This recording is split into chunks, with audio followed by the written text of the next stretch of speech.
Hey y'all, welcome back. Welcome back. We are Black Coffee, Honey, and Grits, and we hope you had an amazing weekend. We did. And we are back to tell you all about our weekend and just pop in and say hello. We're back. So, I'm Dr. Jamesia, the nurse practitioner extraordinaire. I'm also your intermittent fasting and mindset coach, YouTube influencer, speaker, author, all the things. And I'm one third of Black Coffee, Honey, and Grits. And before I let the ladies go on and introduce themselves, I'm going to just say who we are. Ladies out there, we are the Black Coffee. Our lips drip with honey, and sometimes we got a little bit of grit. We've got sass class and all that ass, y'all, and we're real women having real conversations. So we're just going to chat about our weekend. Carmel, the mic's yours. Yes. Hello, everybody. I am Coach Carmel. I'm working with individuals who have come to realize that they have a food or sugar addiction or cravings. Sugar cravings have taken over their life, right? And I guide them on adapting a whole food plant-based lifestyle in order to combat the cravings as well as whatever chronic conditions come along with it. And I'm just here to really encourage everybody to add more plants to your plate. Maisha, the mic is yours.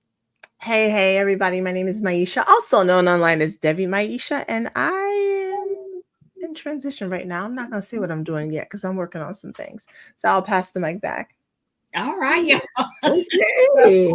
Yes, seriously. Yes. But that's, we know she is the sensual goddess over there. So, it's going to be something like that. But either way, y'all, how was your weekend? I'm going to just start by telling y'all I had an amazing weekend and an amazing week. I'm the reason why we weren't really on y'all that much because I was out of pocket. I was in Florida being a huge kid. I was at Universal. We went to Universal Studios and Islands of Adventure. And when I tell y'all, I had the best time. I was just having so much fun. But the reason why I think I had so much fun was because I feel like Universal and Islands of Adventure is really geared towards older people like myself. I mean, I'm not a big roller coaster fan. I'm not a big, I don't need to do all that. You don't have to scare me. You don't have to do all that. However, I did enjoy being scared a little bit in the way that Universal does it. So Universal, just so I don't know if you guys have been there in a while or not, but ladies, it is where they put you into a movie set and then they make it a ride. And then they put simulation 3D, 4D, 5D, meaning like say for instance, King Kong and what's the other guy? King Kong.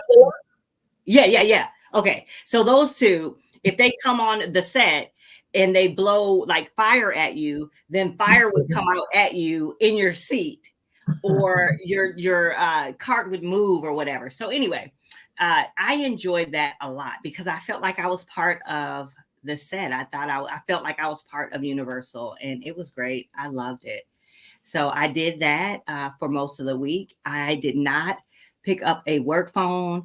I barely picked up my phone. I put a couple things on my Instagram story. That was it, y'all. I just was really in chill mode. So that's what I did. Also, I'm going to tell y'all my favorite attractions at each park. So at Universal, my favorite attraction, there was several, but my top two, I'll say the Jimmy Fallon ride and Mummy. Jimmy Fallon and Mummy. There's a ride named after Jimmy Fallon? No, what he does is yes, it is, but it's Jimmy Fallon. He comes in to the studio, right? And he takes us around New York in a race car. So we're in a race car going around New York and it's fabulous. I loved it. Loved it. And we kind of got a VIP type treatment. We were taken we were taken backstage and I know you guys, I just really, it was so good. It was amazing. And then they had like a parade where you have to, where you can see all these different sets and everything. And we had a VIP section for that. So it was just really fun. So that was Universal, that side. Islands of Adventure side my favorite was Harry Potter and oh God, I forgot Transformers was on the other side too. That was good. But Harry Potter and something else on that side. Oh my God, I can't think of what it was, but I had a great time. I want to go there. I've never been. And guess what, Maisha? Oh, I'm sorry, Carmel. You gonna say? Go. Guess what hotel we stayed at? Ooh. The one you and I stayed at when we went and saw Triple J do his thing. Same hotel? Same hotel. Oh wow, that's right, because it's down the street. Yep. Oh, it wasn't even two minutes away. Right. Oh wow, that's right. We passed by there. Yeah, yeah. It was so crazy. I was like, oh, flashbacks. Oh my gosh. I think the people who design these parks and these rides, geniuses. In order to really capture the magic, the essence of all of these, the feelings, how you said, like, the seat would move, you'd feel the heat, all of those things. And to engage people to an extent where they're there to get your money and you are so happy to throw it at them. Yeah. But it's for a really, really good time.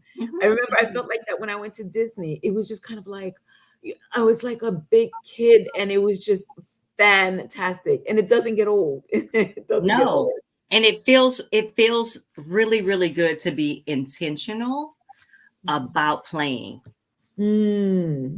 About actually having a good time and just letting myself just be a kid, like just feel like, even though I'm not a kid, but I felt I was open to enjoying everything. And my feet hurt like crazy because I did the absolute most. But I think that as women of our caliber, meaning that we are just going after the bag, we are just serious about what we do, we are just about our life and what we're doing, it's important that we're intentional about playing. Just like Maisha, you say, we need to be intentional about rest. I feel like for me, in a big way, to be intentional about play and to just be okay saying, hey, my bills will be here when I get back. The patients will be here when I get back. My ladies will be here when I get back. I am going to just shut it down and have fun. Yes. Oh, I'm so excited. Oh, that sounds like so much fun. Yeah. And I ate at IHOP. Oh, I haven't eaten in so long. Since we ate with Maurice. Yes. Yeah. Did I go there after that? I feel like I might have gone there after that for International Pancake Day, like last year or something like that. I can't do pancakes too much, but they're so good. Yes. They're so good. Sorry, Carmel. You don't have to apologize to me. No, meaning because I know you're not eating as much and might be a little hungry. But no, I'm fine. I'm fine. Okay, good. But yeah, that was, I don't know why IHOP was a highlight, but it was. Okay. I love that. I love that you can find it everywhere, but it was still magic. It was part of magic. So yeah, that was my weekend. 7 minutes in, so that was my weekend. I mean, you were really doing all the stuff. I mean, going away and everything. I mean, I would love to be able to give y'all a bigger update, but now last week there was too much behind the scenes stuff that I'm not going to talk about here on the live stream, but that's what I was doing last week, and I'm good. But other than that, I don't have anything else to say. It was just a regular week for me. Well, I'll pick up the mic then, because so I'm in my final days of preparing for my bikini fitness competition. I made a decision last year. I'm like, 2024 is my year. It's my 50th year, and I want to cross the stage in my bikini, and just do it like a Leo would do it, right? And I was supposed to compete in August, and I kept putting it off. Finally, my coach is like, Carmel, pick a day. And she sent me like 3 or 4 competitions. November 2nd was the day that I chose. So these last 2 weeks have been like prep, and I've been okay up until like today. And don't get me wrong, like I was hungry last week. Everything's been restricted, carbs, fat, and protein, a lot less than what I'm used to. So one morning I woke up to exercise and my body's like, no, absolutely not. No. And so I had to stop and say, okay, let me eat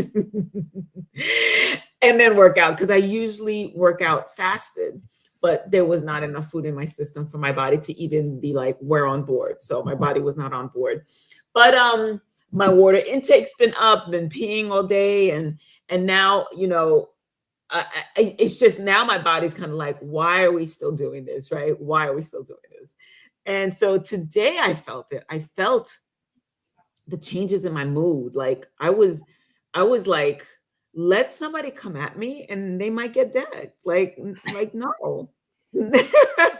and I felt overwhelmed with work, and everything was coming at me, and I was just like, I just want to crawl under my bed, under my sheets, and go to sleep. But I'm a big girl with a couple of businesses that I'm running, so I couldn't do that. And then come to find out that I missed an email from my coach with a bunch of new instructions, and I'm panicking. I'm like, I didn't do this and I didn't do that, and she's like, it's okay, this is what you're gonna do, etc. So, but so that's why Dr. Jamesia apologized about the IHOP comment. And yes, I am a little hungry, but I will survive. I'm drinking a lot of water, so at least that part kind of like is keeping me, you know, okay and feeling decent. But I'm now, like, even before we jumped online, I'm preparing what I'm going to be eating tomorrow, because it's very specific.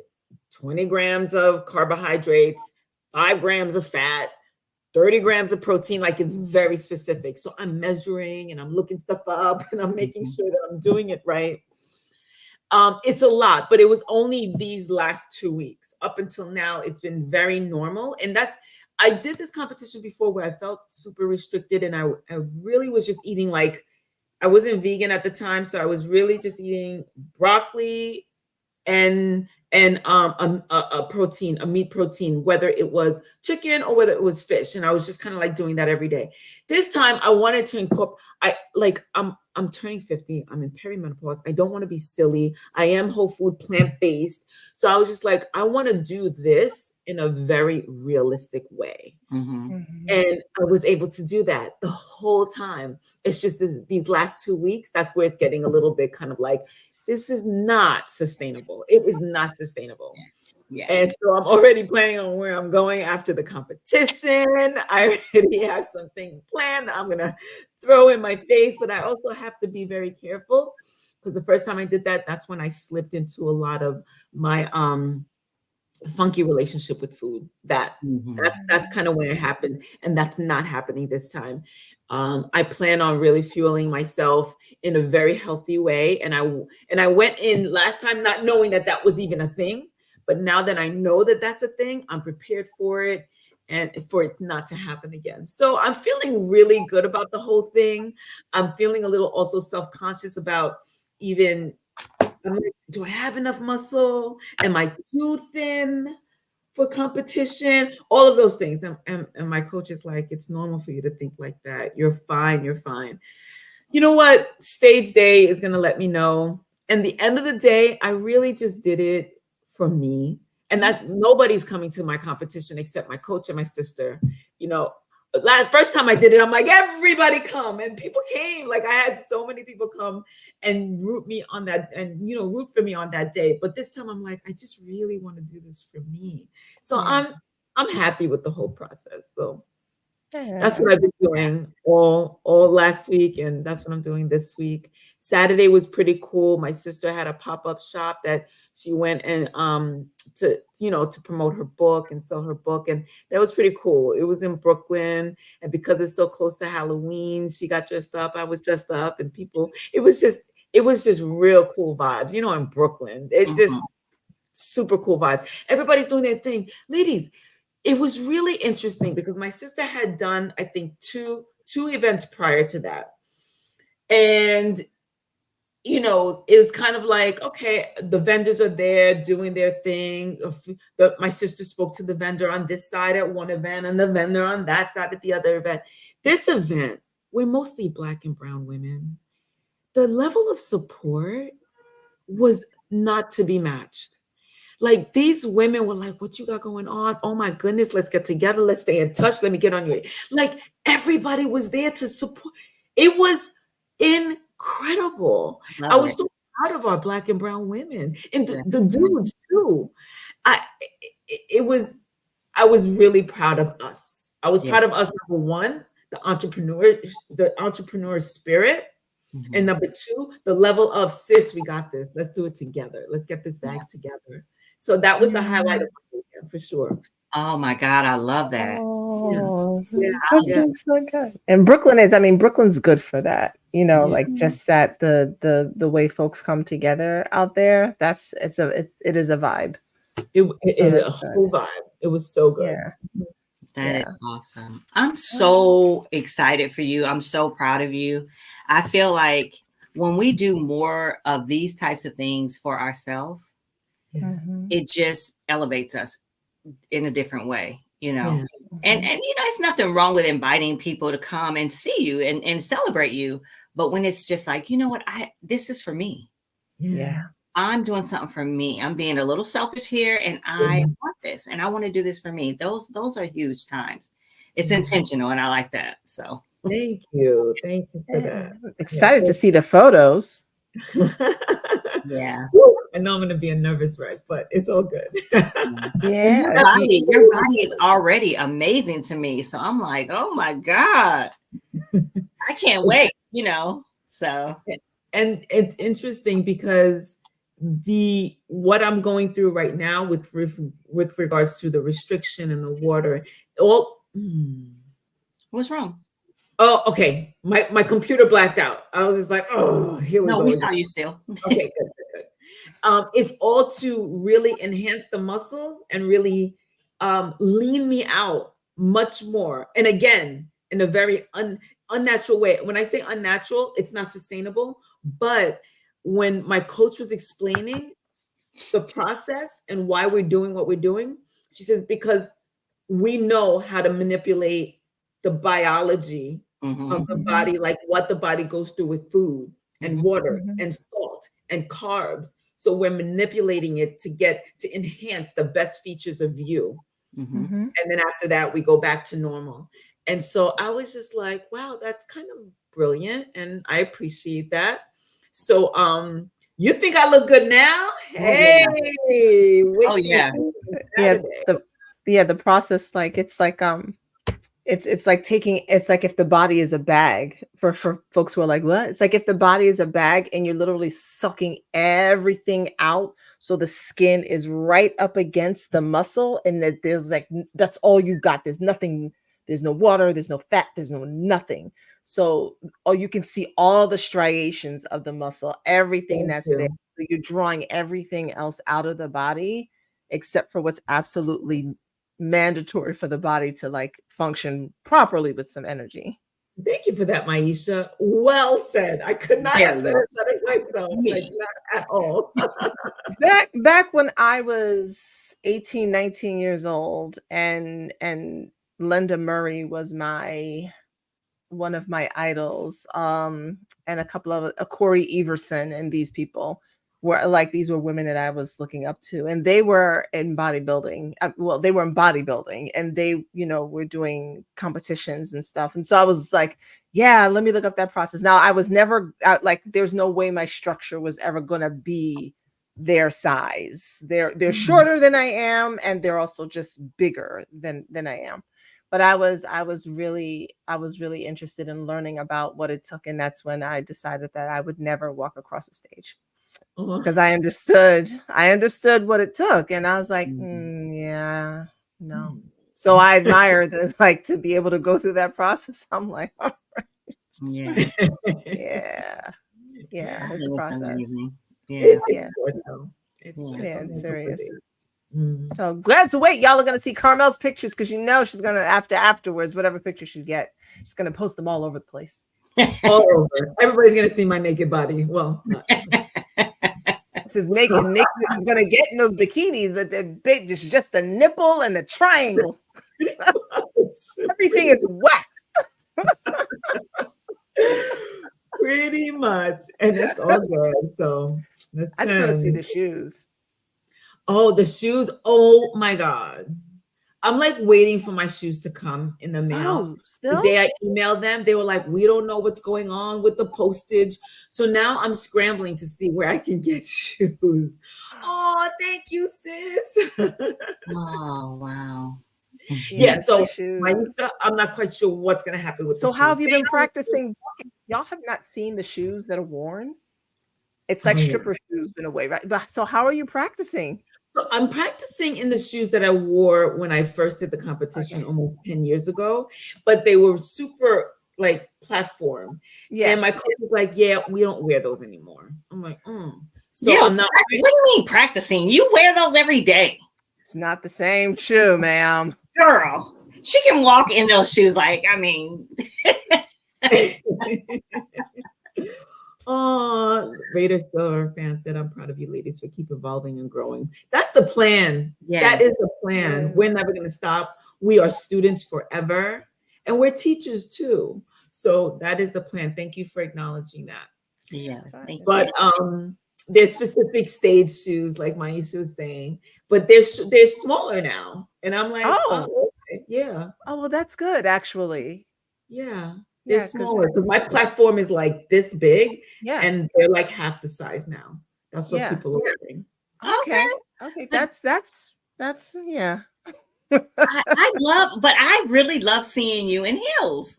Oh, thank you. I love being in heels. You can tell. Like, yeah, you can tell.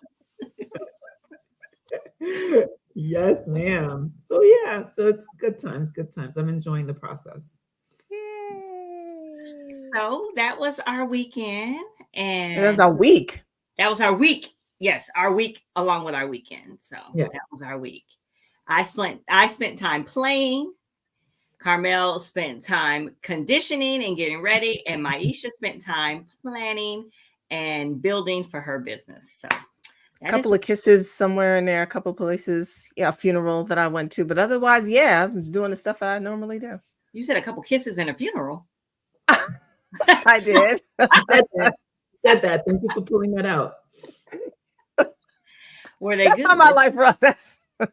That's how my life rolls. Were they good? All right. Well, if they were bad, we would probably hear the story. Huh? If they were bad kisses, we would probably hear the story. Right. Yes, they were not. They were not bad at all. They were not. They were not bad kisses at all. At all. At all. Listen, gentlemen. Sometimes a good kiss is all we need. Yeah. That's all the time.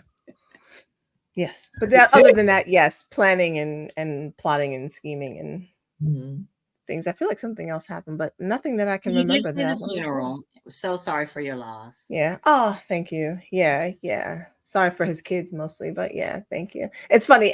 So it was my uncle who passed away. Y'all are like, what funeral? Was my uncle who passed away? But I got up to speak, and I was talking about, because he took me to my first concert, me and my sister, and it was New Edition.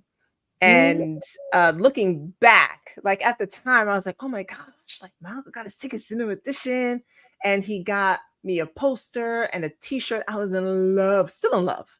That's a song they have, by the way, but still in love with New Edition. Ralph is still my husband.